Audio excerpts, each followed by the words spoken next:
Hello. First, I'll cover off some housekeeping issues. The emergency exits are indicated tonight with the green signs, and if there is an emergency, as indicated by alarms, please exit using one of those portals. Toilets, of course, are down that corridor and the back, near the entrance at which you would have arrived. And I strongly ask that each and every one of you turns your phone to either silent or turns it off. But of course, if you keep your phone on and on silent, it's great for taking photos to tweet and use other forms of social media. I'd also ask you to note that filming, photography and live streaming is taking place during this event. As we start tonight, I'll begin by acknowledging that we're meeting today on the traditional lands of the Kaurna people, and we pay respect to their elders past, present and emerging. We also acknowledge the ongoing spiritual relationship between the Kaurna and this land. So, welcome. Welcome to the Astronaut Encounter of the Southern Hemisphere Space Studies Program for 2025. My name is Professor Andrew Beer, and I'm the Executive Dean of UniSA Business. I would like to especially welcome our two astronauts, Dr. Suyun Yi and Catherine Bennell-Pegg. I'd also like to welcome Enrico Palermo, Head of the Australian Space Agency, with ASA being event sponsored tonight, Dr. Catherine Grace from Southern Australia Space Industry Centre, Michael Davis, Chair of the Andy Thomas Foundation, and Anna Caudry, Director of Space Studies Programs, the International Space University. Special mention also goes to our two student groups, the 29 Southern Hemisphere Space Studies Program participants who represent 12 nations, as well as the Andy Thomas Space Studies Camp student group and teachers. I'd also mention our colleagues at the International Space University who, in partnership with UniSA, are delivering the 4-week Southern Hemisphere Space Studies program, of which the special event is part of an ongoing program.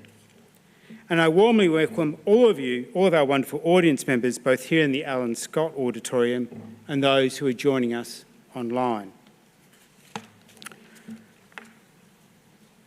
UniSA is proud to be a partner in the Southern Hemisphere Space Studies program again in 2025, which is the 13th iteration of the program being delivered here tonight, but also, and most importantly, at the Mawson Lakes campus. UniSA is also proud to offer a breadth of university programs in the space, defence and associated sectors. This includes the Global Executive Master of Business Administration in Defence and Space, which has another truly international program. Let's just consider briefly South Australia and its engagement with space. From the first Australian rocket launches in the 1950s at Woomera to supporting international missions over the years, to the present day, Australia is a leading nation in space. South Australia was the first state to launch a space strategy when SASIC was established in 2017. We are now home to the Australian Space Agency, SmartSat CRC, and world-class space research is done here at UniSA and the other universities that call South Australia home. South Australia has become the epicentre of Australia's space industry, giving us the opportunity to tap into a US $424 billion global space industry, supporting innovation, defence, telecommunications, the environment and high technology jobs. This number is expected to grow to more than 1 trillion by 2040. South Australia is developing international partnerships with space agencies, aerospace companies and research institutions, and we're engaged with NASA, JAXA, ESA and space research universities globally. Last year, South Australia launched Kaninyi, an SA government project to launch the first state-owned satellite on a SpaceX transporter flight, and we did that in partnership with Innovor and SmartSat CRC. To speak more about Australia's leadership in space, I invite Enrico Palermo, Head of the Australian Space Agency, to make some remarks. Over to you, Enrico.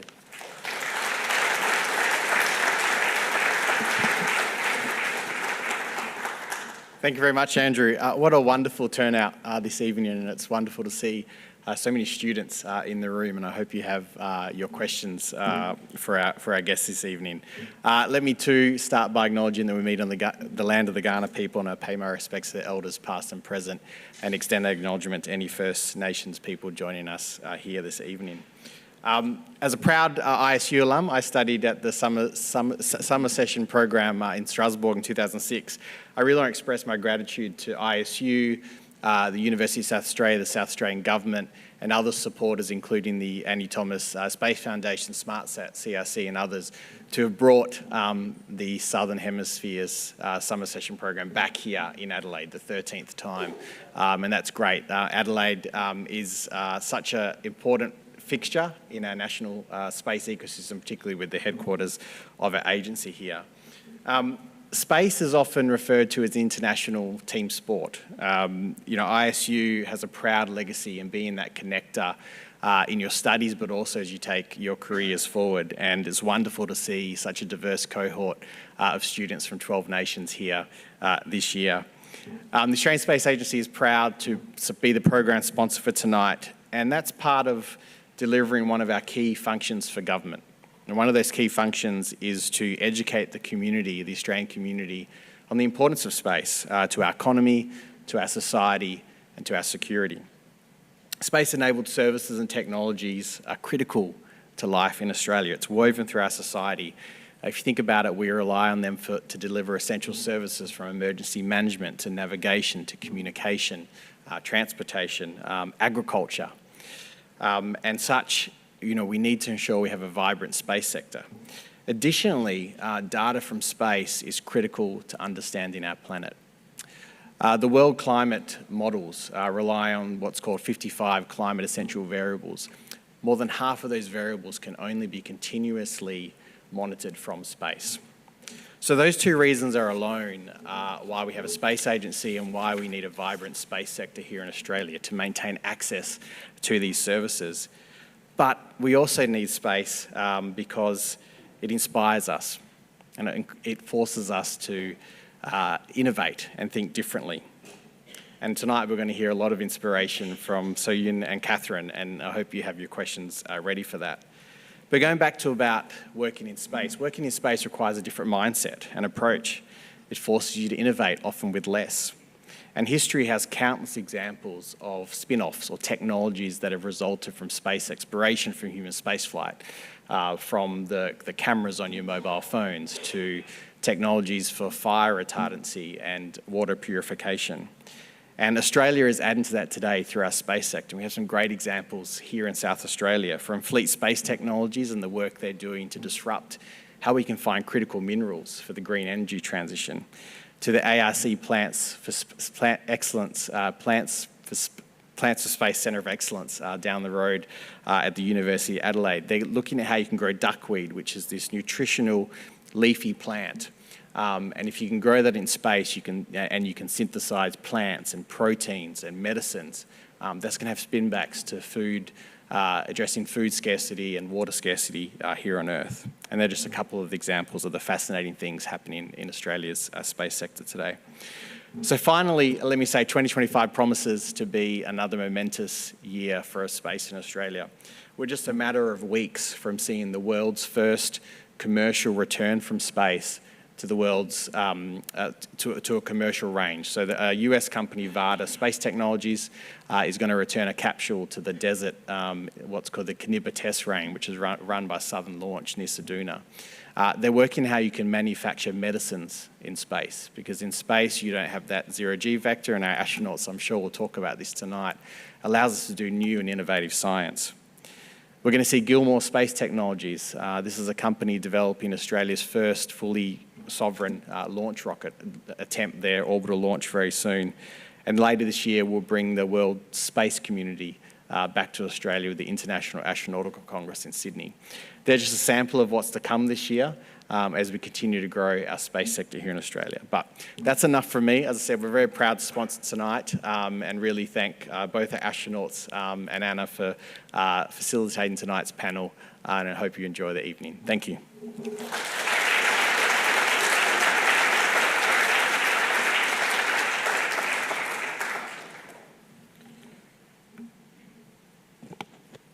Thank you, Enrico. I'm now very pleased to welcome our two astronauts, Dr. Soyun Yi and Catherine Bennell-Pegg, as well as Anna Caudry from the International Space University.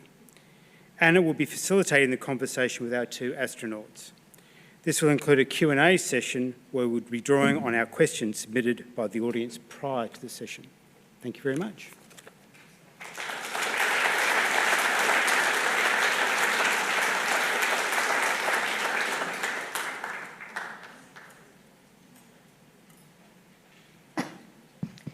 Good evening, everyone. I am so excited to be here with these two amazing women. I don't even think I can do them justice with an introduction.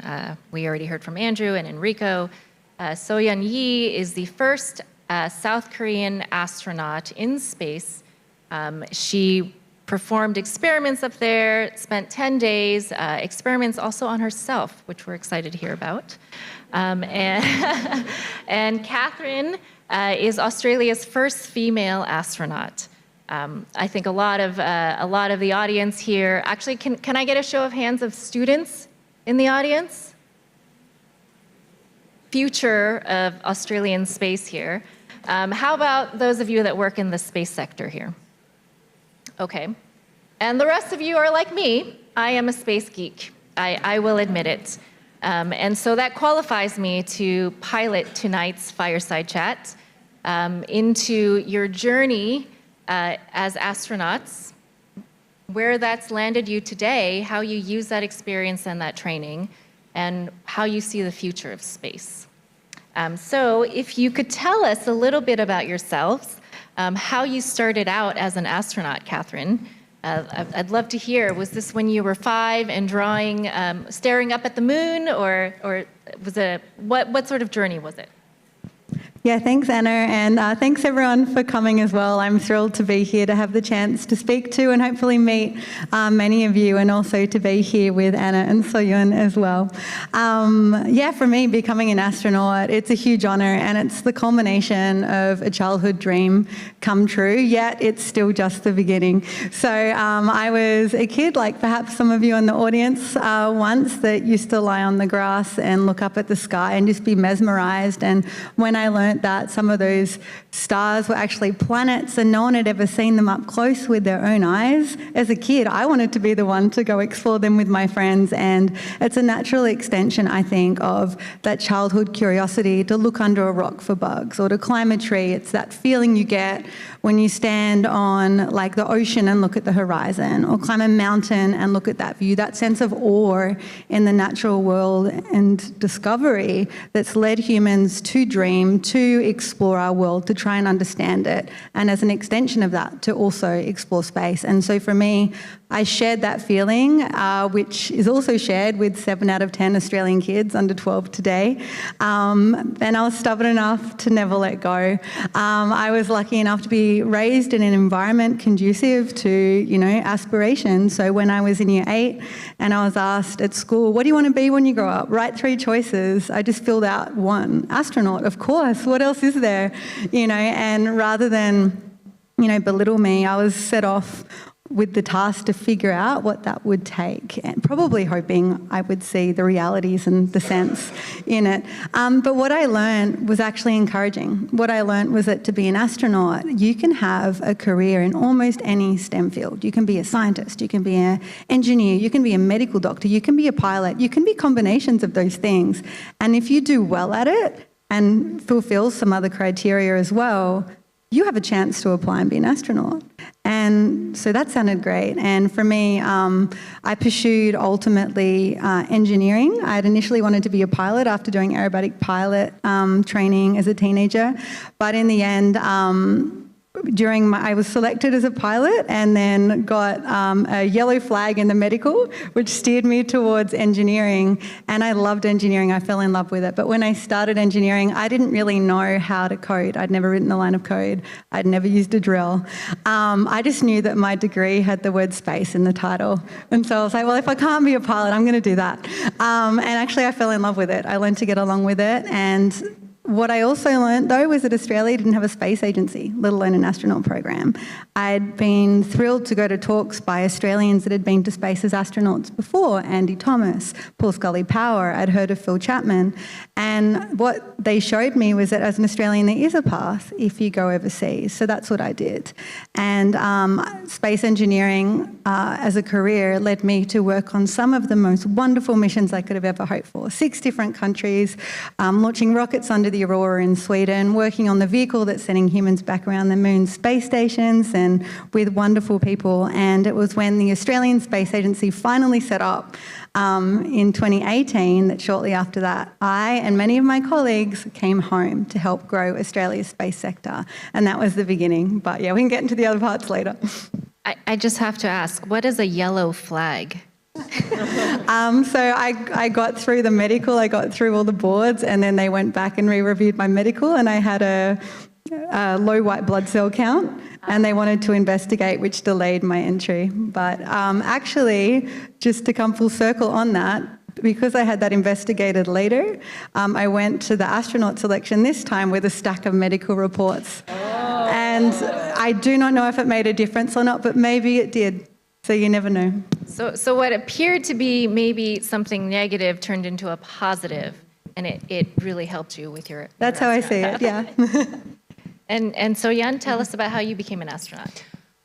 Oh, what a brave girl she is. Actually, even before having a space agency of Australia, she even dreamed about being an astronaut, but I couldn't do that. Yeah, when I was a kid, and in Korea doesn't have any space sector at all, and we didn't even have a satellite at all.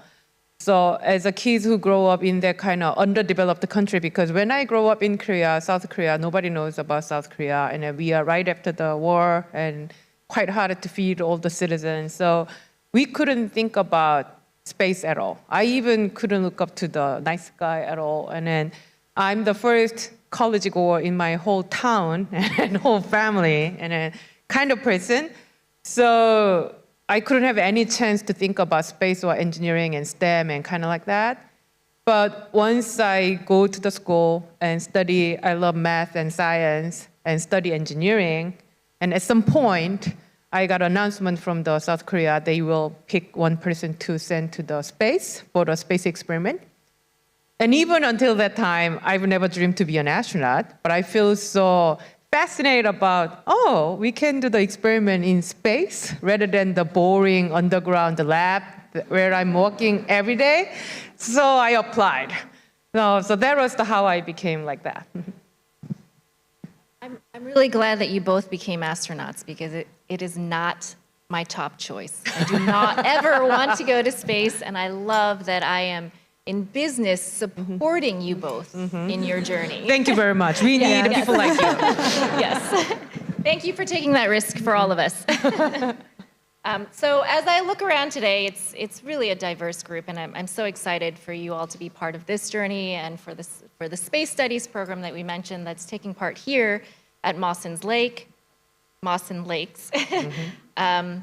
And so I'd love to know a little bit more about where you are today. Today you have taken some of that, the information you've learned through your beginning of your journey, and maybe tell us a little bit about the intense training that you went through, training here on Earth for spaceflight, and then a little bit about how it was in space for you, So-Yeon. So physically and mentally, what was training like? And my understanding is that actually you both trained at different facilities, ESA and in Russia. Yeah, that's right. So, well, I basically started training with the European Space Agency as an Australian astronaut because the path I took to become an astronaut was to apply to the European Space Agency's astronaut call because I had a British passport, which made me eligible. And I was completely floored and so grateful that at the end of that process, it was decided that I would represent Australia, which I was so excited about because it's something new for our country and I could see what it could unlock for people here, whether it's researchers, engineers, scientists, and maybe one day, I hope, more Australian astronauts when the time's right for that. And so when I started training with the European Space Agency, I trained with the class that was recruited through the same recruitment I went through, and we're called the Hoppers. That's the patch on my right shoulder. And today, in the kind of astronaut class I was recruited in, you can't call yourself an astronaut right away. You're called an ASCAN, an astronaut candidate, until you pass what's called astronaut basic training or ASCAN training. It's the same criteria applied around the world for International Space Station long duration astronauts or Artemis astronauts. So it's the same top line curriculum at NASA, which often trains international astronauts, in Russia, and at the European Space Agency, who for the first time with Australia was training an international ASCAN. And this training is amazing because it has to take people from all those different STEM backgrounds, some like me who have spent our career in space and others that have never worked in space before, and take us to the point where we are all kind of Jack or Jill of all trades astronauts that can fix the space station toilet, do experiments, and be at the start of our journey to learn how to do spacewalks or robotics. So the training that we learned was really broad. We did all sorts of sciences, and I was completely blown away by the kinds of science that you can do in microgravity, whether it's medical on yourself or in experiments like Soyun did, and I'm sure we'll hear about.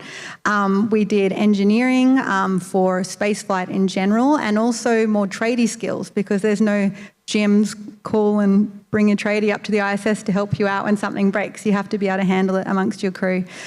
We learnt medical procedures on ourselves and others. We learned simulations in virtual reality and simulators. We did the start of spacewalk training underwater in deep pools. We did survival training, winter survival, ocean survival, firefighting and rescue. We went and shadowed operations teams in Houston, in the flight, mission control there, and also in Germany. And we had to learn Russian. We learned about space economics. We learned about space strategy, and the list goes on. And it was really a pleasure to learn so many things, some of which built on my time at ISU, which was also, really multidisciplinary, and now to be able to bring that home to Australia. So yeah, training as an astronaut was phenomenal. It was intense. You had to keep up. You couldn't stop. I feel like if you stopped, you'd fall over. One of the other astronauts described it to us on our first day as like that mafia movie where the guy's got his tie in the window and he's walking along next to the car, and as long as the car doesn't speed up and you keep walking, you're all right. But if you stop and take a breath, you'll quickly stumble. But yeah. How was your training in Russia? The winter training is really winter survival training. Yeah, so my training is a little bit different because her training is the old classmate together, kind of like a general astronaut training together. But my training was like impromptu more because we just assigned a flight already. So we should make everything before that flight, should fit in everything. So curriculum is a little bit different because maybe general background and then going to the practical, but we should jump in right away to the practical. But the hardest part is Russian language because I agree. Yeah, and then I should be ready to communicate with all the Russian MCCs and trainers and instructors in 6 months to communicate with fluently without having any problem. And then that was really, really intensive and every day. And also, I feel like even if I got a PhD and I thought my studying is done, but when I went to the cosmonaut training, I feel like I went back to the engineering school undergrad, because every day studying and test, and afternoon do some kind of physical and simulation and everything. So kind of hands-on project and theoretical projects is all together. So that was really intense. And also a little bit different is she's very mixed demographic with all the Europeans and other countries, but my case is, except me, everybody's a Russian.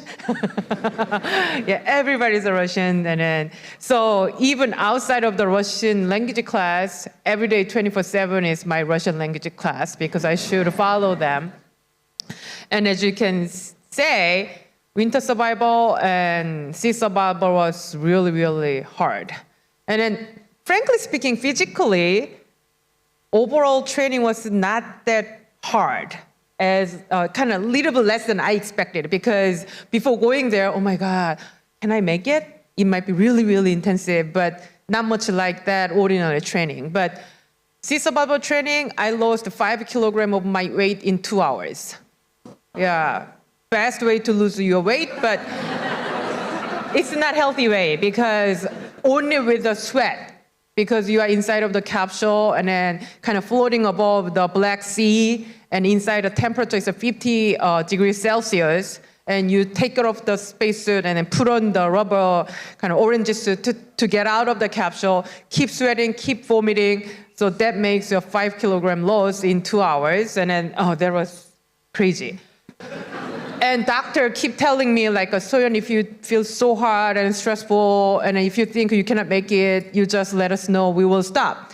But we know, if I stop, we will come back tomorrow and do it again. So, so I really want to finish it today. I don't want to do it anymore. So I know Ukraine Sea is beautiful, and everybody enjoying except the astronaut, because all the kind of instructors are enjoying the beach, and all the navies are enjoying the thing, but we are the training people, so we cannot do that. And mountain survival also, they just throw the capsule in the middle of the forest, and we should survive for 3 days in the middle of the forest and digging the snows and making the shelter. I just asked them, can we do that after landing? Because once you landed, you feel so tired, you cannot even stand up. So I asked my instructor, it's really intensive. Can I really make it when I just abandoned right after landing? I even cannot stand up. I even cannot walk. But how can I go through this for survival? And the instructor told me, if you learn it, once you face the life and death situation, you will remember. So, yeah, it was intensive, but not everyday thing, just up and downs. And because number one job the instructor should follow is maintain the astronaut healthy enough, because they should fly one day. So they will not kill you. They just train you as much as you can handle. But it was tough, yeah. So you both can actually participate in that reality series alone. You would totally kill it, right? And I just remembered actually a fun fact that you bring up ISU training, and you both actually met at the International Space University's Space Studies program in 2008? 2009. 2009, 2009. In your place, NASA yes, Ames. that's right, where I reside at NASA Ames Research Center in Silicon Valley. And so that was where your friendship began, and you were already an astronaut, and you were on the path to becoming an astronaut. I was still a university student, actually. I had 1 year left of my master's course, and Soyeon was a recently returned astronaut, a total celebrity, but also extremely humble, and one of our class, and it was a pleasure to get to know you and hear her story. If you haven't heard it, please hear it and get to know her. It's really inspiring, and you inspired me. Oh, thank and you. so it's amazing now to be here, 16 years later? Yeah, right. And to be sharing the stage with you. It's incredible. Yeah, please show the photo. Yeah, we were baby. I think we have some photos from the vault, actually. We have a photo. So these are I can't confirm nor deny these actually exist. Someone might have trolled Facebook. There are some photos from the vault of these two at that Space Studies program. Yeah, so this is the 2009 class photo. I was a little bit behind, and then she's in the middle. And then both of us do the zero-G flight together. Yeah, the Vomit Comet. Yeah, Vomit Comet, and then we fly together at the time. Yeah. You could tell who the flown astronauts were because they were super chill. The rest of us were tumbling around like crazy. The amazing thing in a zero-G flight is you can move around with the push of your pinky finger. Yeah. And so if you push too hard, you become almost like a ping pong ball. And there are a number of astronauts on the flight, including Soyeon, and they were just chilling in the corner, and we were out of control. I've now had a little bit more practice in that, and it's an amazing feeling. Have many people in the audience been on one of these before? And then if I add one more, and then kind of among us, there is a senior scientist, Jim Burke, and he inspired me a lot, and then that reminds me of the time, because not all SSP participants can fly Georgia flight. So it was a part of the out-of-curriculum project. We just built it among us, kind of around the 20 people, right? Yeah. So we gathered the money, all the pocket monies and then plans and everything, but we still short of money. And he came to me because I was the organizer of that. And he came to me, how much you need more? And he right away write the check and then give it to me, fly together. But you all guys should write a promissory note, we'll pay back if you cannot pay full. But he was so generous to help us. And then he inspired me a lot. And he made me come back SSP every year to help the participant, because I was not rich like him, so I cannot pay with the money, but I can pay with my body and energy and time. So he made me come back every year for the SSP as a lecturer after that. It's amazing. And in that photo, I think in the red dress, the flash you could see at the back there, that's Dr. Shauna Penja, who's he was recently in Australia and is planning to go on Virgin Galactic as a scientist astronaut there too. So yeah, it'd be nice to go back in time and know that. Yeah, so look around you, and you don't know who will be an astronaut, who will be friends of you. 2009, we didn't know that, right? As a participant. No. Yeah. So the Space Studies program here is actually going on right now, 4 weeks. We have 29 participants, as Enrico mentioned, from 12 countries in the audience here. And I'm sure you all are wondering if you're going to have a similar meet cute. And I'm sure you will, whether astronauts or as you start up some new businesses in the space sector or related to this, ancillary to the space sector, supportive of it. I was there on site, so I can say I was part of this story. Yeah, right. All right. You can claim it. I'm going to claim it. I'm going to claim it. Okay. So this is also another funny thing, is that we were in a call the other day prepping for this fireside chat. And Catherine was at her son's, what did you call it? Not football practice, but athletic training. It was athletic training, and it made me wonder if you designed a special training plan for your kids using your astronaut training. Are they like the super elite football players on the team? They have a lot of passion. No, they're great. I think both me and my husband are space engineers, and if we push too hard, they'll recoil. Me and my husband's parents are accountants. We recoiled from that, so, we'll let them You need money for space. It's true. We'll let them find their own path, but it's been wonderful to see inside the human spaceflight bubble and how the human spaceflight community, not just astronauts, but a large part astronauts share their experiences together. You have a common journey in the training, in the time away from home, in the risk to your health and your life and the uncertainty of what you go through. And your family is an important part of that. And to see how the space agencies have learnt that over time, to know now that we're better astronauts when our families are looked after, means that there's a lot that we can take from that, I think, into, workplaces across industries as well, where that's still being learned in many cases. And for your information, her husband, Campbell, is also SSP09 classmate. Imagine another body right here. So the Space Studies program is a great place to begin your journey. If you did not stare at the stars, at the age of 8, at any age you can begin it. And the Space Studies program is here in Australia every year in its 13th year and around the world. So if you have any questions about it, please talk to some of the students here. Okay. So Soyun, can you tell us what it was like in space? Was it 10 days, 11 days? Yeah, 11 days, but 9 days in station and 2 days in Soyuz. So on the way to go, rendezvous was really long. Actually, nowadays, Soyuz rendezvous is less than a day. But until my time, they just follow the tradition, no matter what. So 2 days rendezvous and 9 days in ISS. Yeah, it was incredible, first of all, because who cannot like being in zero gravity? And Me, I don't like Okay. being. and look down to the earth, beautiful earth, as the third person. At the very first time, you feel like in dream, because thinking about you look down your house as a third person, even if you are not dead yet. Yeah, and all the astronauts are pretty much the same once you go up, even if no matter how serious motion sickness you have, you really want to look down through the window, and you really want to find your own country, and you really want to find your own hometown to look down. Because whenever you go up to the really tall building in your city, you try to find, oh, where is my house? Where is my school? So you really try to the kind of familiar structure from there.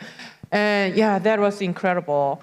But compared with the other astronaut, I was a little bit busy because most of the astronauts to the ISS, they stay either 3 months or 6 months kind of period. But my flight was only 11 days, but 18 different experiments was packed in there. So I should start right away. Doesn't have any time to relax or onboardings or take care of my body. But in the same time, I was so honored because as the first Korean citizen, be in a space station with all other astronauts, it was a great, huge honor and privilege. Yeah, that was wonderful. Can you tell us about some of those experiments, especially on yourself?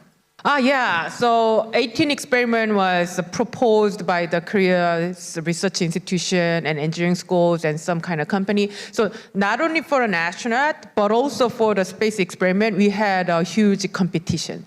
So Ministry of Science and Technology, they announced the whole Korea, and whoever want to bring your own experiment to the space as the first Korean astronaut flight, you should propose. So we have more than several hundred proposals comes in, and we formed a committee, and they just evaluate every single proposal, and then pick every single in the different industry, because it's a signature of the first ever of the country's flight. So they want to pick one from the mathematics, one from the biology, one from the chemistry, because we should make it fair. Unless some people is kind of made up and then doesn't like it. So we should be fair for every single field. And also have a 7-8 experiment from the science textbook from the middle school, high school, and primary school. So some of my experiment is for the opening the science class in space. So I filmed it in space and bring it back. And then nowadays, we might upload on YouTube. But at that time, we don't have a YouTube. I feel like I'm so old. But we made a DVD and distributed whole school in Korea. And they watching the science class in their own school. Of course. I'm going to need a copy of this. Yeah. It was a part of the space flight of the first Korean astronaut. And that made me feel so heavy on my shoulder because I should be in charge of the future of the Korea's space and science. And can you feel it? And then every single kid in Korea, they will watch your class. And yeah, it's a huge burden. So I cannot say any F words during the filming. You can't say any F words here now either. Yeah. And then I should explain nicely, easily, kindly about basic science.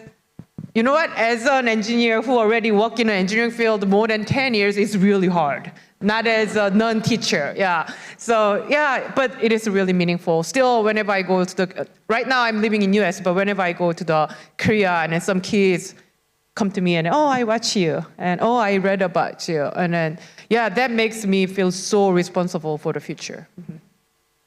So my kids sent me a few questions, and I think that some of the audience members also submitted some ahead of time. So this is a conglomerate of them. But what was it like to sleep in space without a sense of night and day and floating around? Were you like stapled to the wall? Can you show maybe next one is the sleeping thing. Maybe next. You can see that one. So that is the Dan Tenney, good friend of mine. He was in a space, and that is the sleeping bag. So you have openings so you can bring your arms outside, but mostly when you sleep, you want to close it, you make all your body in there. But unfortunately, that sleeping bag is a universal size. So 6 feet tall Russian astronaut can fit in, and 5'5", small little Asian girl also should getting in there. So first night was I move up and down and front and back, even inside of the sleeping bag. But I don't want to move, but in a space, you make yourself wake up because when you move unconsciously arms and whole your body's rotating in there. Yeah. So in an hour or so, I wake up by myself and then get out of the sleeping bag and tie up and tie down and then bring all the rubber band and then tie on the back, try to be in there like a part of the sleeping bag, but it's not easy. So first several days, I wake up every hour almost. And after 3-4 days, only because of the sleep deprived, exhausted, fatigues, make me sleep a little bit longer than that.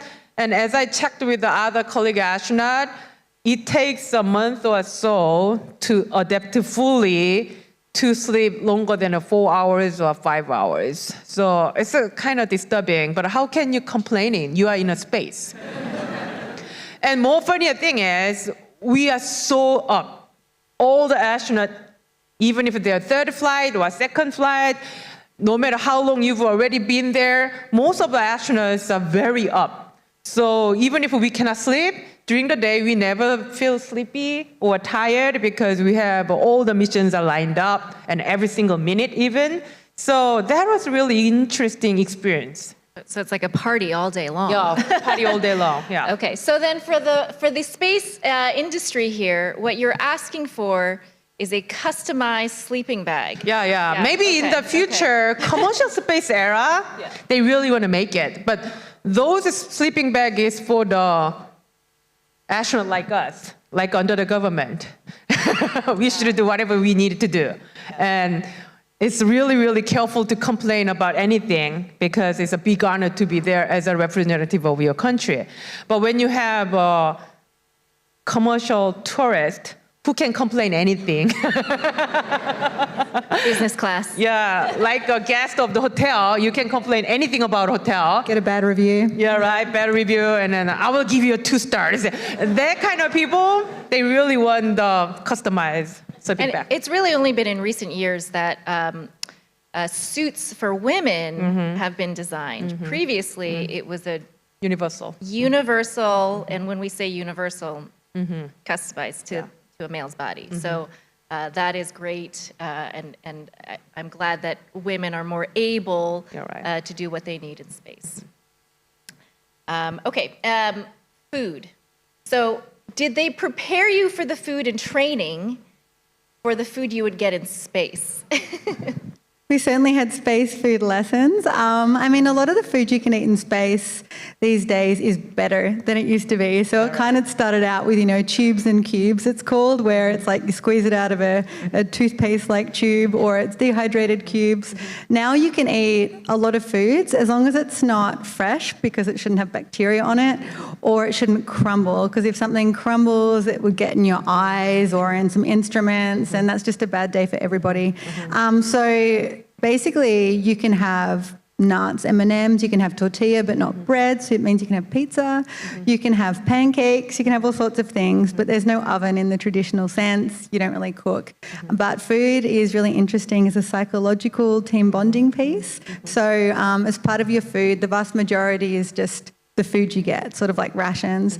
But about a third, if you're in a longer duration mission, is what's called preference food. So a lot of astronauts will get, chefs from their home country, sometimes iconic chefs, to make national dishes. And they go up there and they eat them and they share them with others. So, sure that there's some good Aussie things we could take to space should we get there eventually. Like a cultural night. Yeah, exactly, like a cultural night. But yeah, we had lessons, we got to try a few things, and in the mission training itself, before you fly, you get to go and have a tasting at the NASA Food Lab. What was your favorite? Well, I didn't get to try the heated up food, so for us it was like, here's some cookies and some M&Ms. But I've heard that the shrimp cocktail is very popular. But I guess you had the Russian menu, right? Yeah, right. Actually, thank you for picking up the culture night because I literally had a culture night in space station because as the part of the first Korean astronaut program, we developed 10 different kinds of Korean space food, of course, including the kimchi. So it was not my regular ration, but it was more like a part of the experiment. But every single Korean food, more than a 10 pack. So on the day of the April 12th is the anniversary of the Yuri Gagarin's flight. So especially I had a culture night with all crews in ISS. So we shared all Korean space food, kimchi, rice, and Korean green tea, Korean miso soup, and Korean ginseng, and all different kinds of things. And we shared together. And then especially some of the American astronauts, they mostly training in Texas. So they are good at hot and spicy food because of the Tex-Mex. So they love it. But most of the Russians, they are not good at hot and spicy much. So yeah, I still remember one of my commander's face because he would try the Japanese miso soup, but he would never try the Korean miso soup. But it's different. But he told me like, I love miso soup, please give me one. So I just made it, and then I just warned him, you know what, you would try the Japanese miso soup, but it's a different flavor and a different taste and different smell. And it's okay. But he opened it, and he cannot finish it. So I just give it to me, I will finish it. So yeah, we have a real culture night together. And I have a 10 Korean style ramen also. Maybe some of our SHSSP, you tried it during my culture night.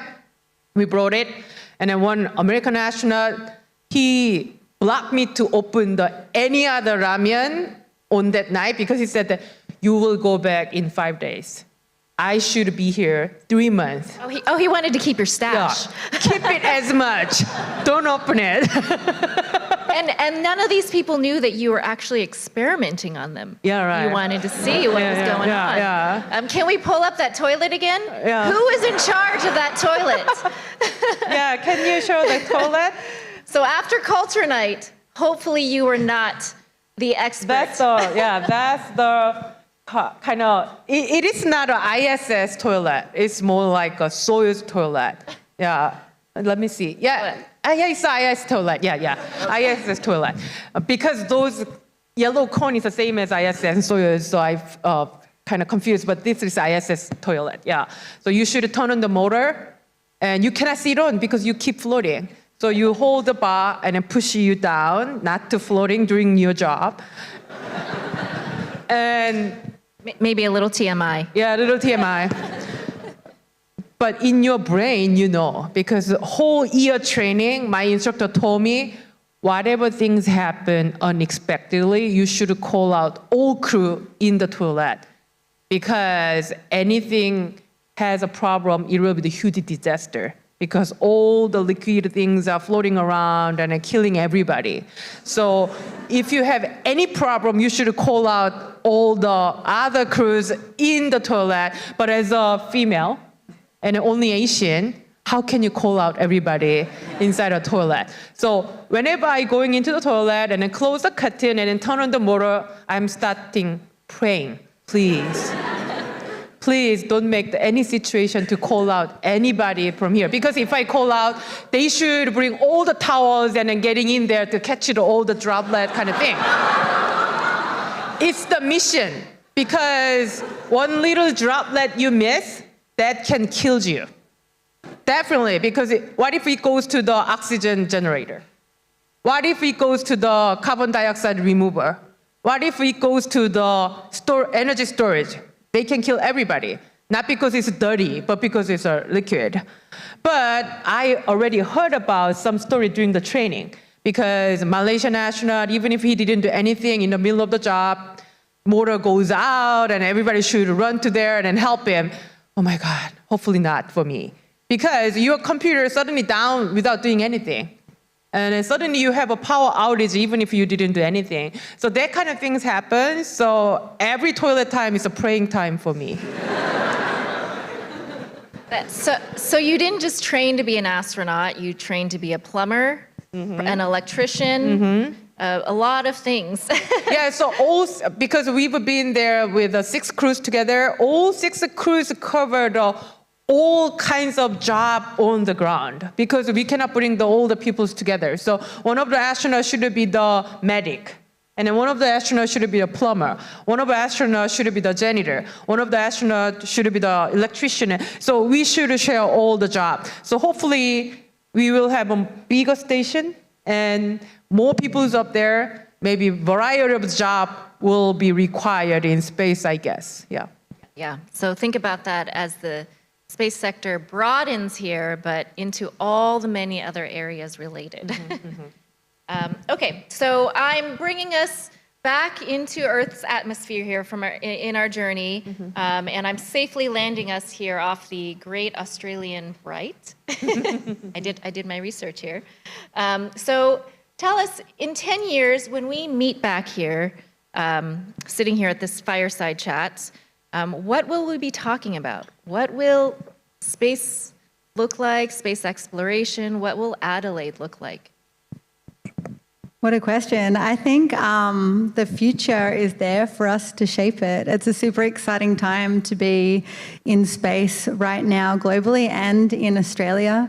Last year it was predicted that between 2024 and 2035 the global space industry would triple, and Australia is part of that in an increasing way.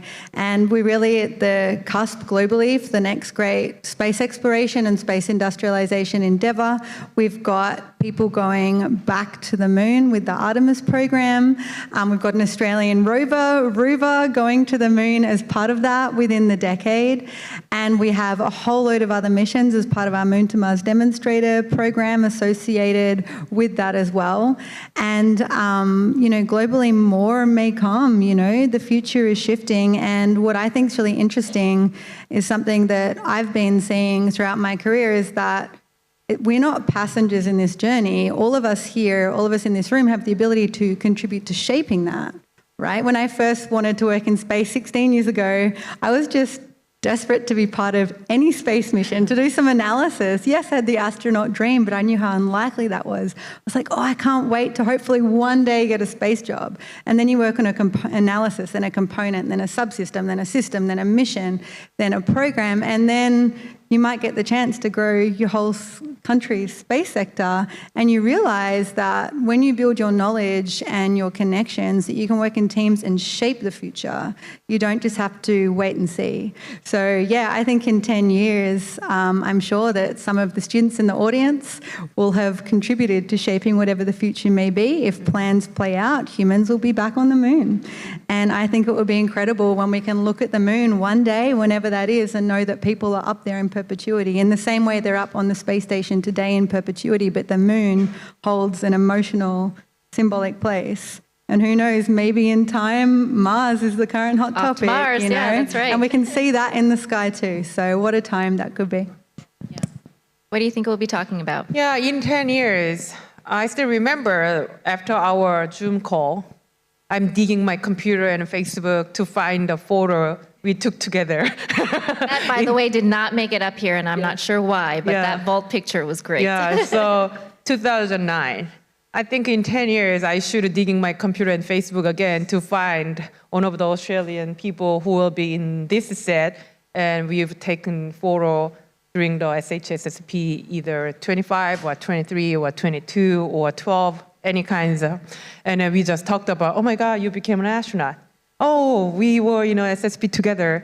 Maybe we have a pretty much a similar talk with another people's, one of the OC young rookie newbie astronaut maybe in the future. You are not alone anymore at the time. And then I might want to ask Catherine, how was your flight? Kind of thing also. And in the same time, we might have more people who's working in a space, and maybe we can bring the one more attorney to control what we are talking about, because he is a very space law attorney and take current job. So yeah, as much we dreamed or think about it, hopefully it will be really come true for our life. And please make us to come back in 10 years. Can you tell us a little, because you have flown to space for South Korea, And it's been a little bit of time now. How has the landscape changed in South Korea? Yeah, actually, unfortunately, South Korea right now, we don't have any human spaceflight program. They are so busy with the satellite and rocket. But many of the people ask, and why then they made you fly? Because it's a different role of the astronauts does, even regardless if you have a human spaceflight program or not. Because I believe being an astronaut is almost like Olympian of the country. So think about it. You are so poor at soccer. But if Australian soccer team win the gold medal during the Olympic, you feel like, wow, Australians are number one in the world, in the soccer at least, right? So it doesn't matter if you are good or not. If your Olympians win the gold medal, whole countries win the gold medal. So I feel like same when I went to the space. Not just my space flight. It's a space flight of the whole Korean peoples together. They all feel proud. They all has a dream about it. And then before and after, we have a lot of spin-off technology to prepare for the flight. And analysis the thing, because after my flight, we published more than 20 papers with my experiment from the space. And then they keep doing the research after that, even if we don't have a human space flight. So there's a lot of intangible values coming out, and you inspire the people because, yeah, even before my flight, around that early 2000, many of the kids dreamed about space much better than my childhood, but they cannot feel like it's a reality because whenever they watch the movie, whenever they watch the TV, the old astronaut floating on the zero gravity doesn't look like us and doesn't eat the food we every day eat, and you feel the gap. But what if first OC astronaut go up to the space station and spread the Vegemite on the bread? You feel so close with them. And then you feel like, oh my God, if she could do, maybe I could do. Yeah, that's a huge impact. Yeah, and then you can connect with the down under to the up. Yeah, right? So yeah, it's very signature activity. And I feel so thankful because nowadays in Korea, we just birth of the space startups and birth of the commercial space after 16 years of my space flight. But whenever I met the founders and whenever I met the young kids who built the rocket, how can you be like that? And, oh, I watched you when I was primary school. I watched your flight. And still I got a letter. When I will make a rocket, please ride my rocket in the future. That's so touching. So it's a kind of planting the seed, not just my flight. Yeah, it's the whole country's flight. So yeah, that is different from the other space project of the country. Yeah, and I think that's great here with a burgeoning space-based economy and sector that there's so much potential and room for growth that a lot of you in the audience will continue your journey in the space sector, supporting Catherine here and the space agency as it booms. And we are excited also to see you in space one day and more Australian astronauts. So I want to thank everybody for joining us here tonight. I think it was a packed space, packed room. Thank you to ISU, to the International Space University, to the University of South Australia, the two teams that brought this together. Thank you for inviting me to talk to these two amazing out-of-this-world women, astronauts. Thank you both for joining. And of course, to all of you in the audience, you submitted wonderful questions. I hope we answered them. Any TMI questions, you'll have to send directly to them, and they will probably answer them. And of course, your continued support for the future of space exploration and humankind. Can I add one thing? Yes. If you feel so sad your question is not answered yet, maybe you can apply for SHSSP25. And then being a participant, and then you can have a lunch with me. You can ask 100 questions on the table. So I'll make sure to bring both of them to the Southern Hemisphere Space Studies program. So be on the lookout. Make sure you check our website for any upcoming programs. And it is a great place here locally to expand your career and your journey into space exploration. And again, it does not have to be technical. There are many, many careers and professions, related and unrelated, to support. Yeah, we have archaeologists, we have a lawyer, we have artists, so don't limit yourself. All right, thank you, everyone. Thank you. Thank you.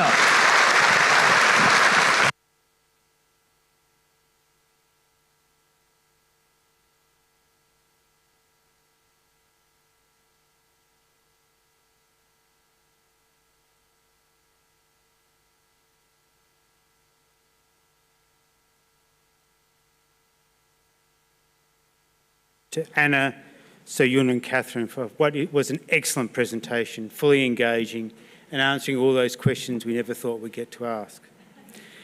They gave us fascinating insights, and they gave us insights into a world and an economy that continues to grow.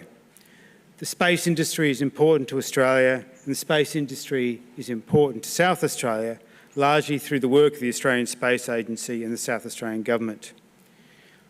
Their presentations also reinforce the importance of education in science, STEM, in business and many other domains of knowledge. And for all of us with a passion for space, their contributions really reinforce the importance of continuing to learn and grow with education core to the space mission. And now to the thank yous. Thank you to our program staff from UniSA and the International Space University, the participants and our many friends and supporters of this program. Without your support, tonight would not have been possible. We also acknowledge that it would not have been possible without the event sponsor, the Australian Space Agency, and other supporting organisations, in particular the South Australian Space Industry Centre as part of Defence SA, as well as the Andy Thomas Space Foundation and SmartSat CRC. This concludes our astronaut encounter. The astronauts have had to depart for another event, but we do have signed autographs of both astronauts, and should you wish to take one of these home, they're available from our ushers as you exit. For those invited to another session following this one, staff outside will direct you to that location. Before you leave, we have a short video I'm sure you will enjoy. Thank you.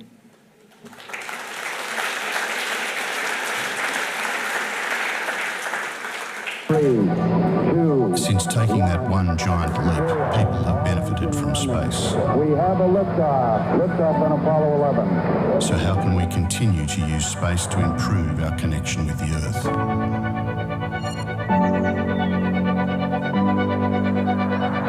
It's one small step for man, one giant leap for mankind. From forecasting climate and weather events,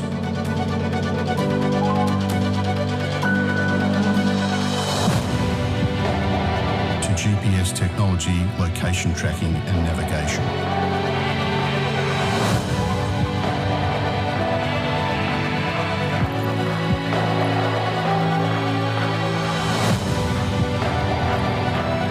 And secure transactions in real time.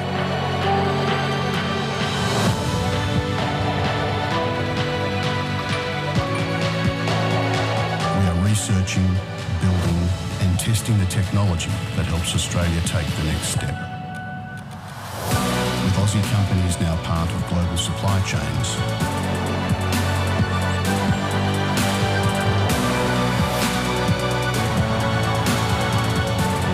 we can develop the technology that orbits above, as well as build the infrastructure supporting space activities here below.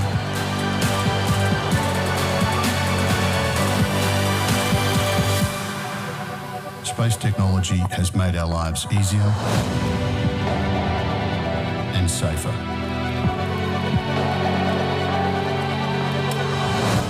For both this generation and the next.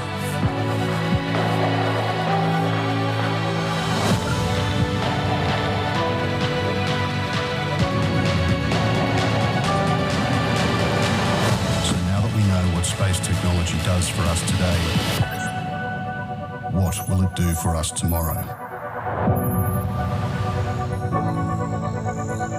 The Australian Space Agency, growing and transforming the Australian space industry.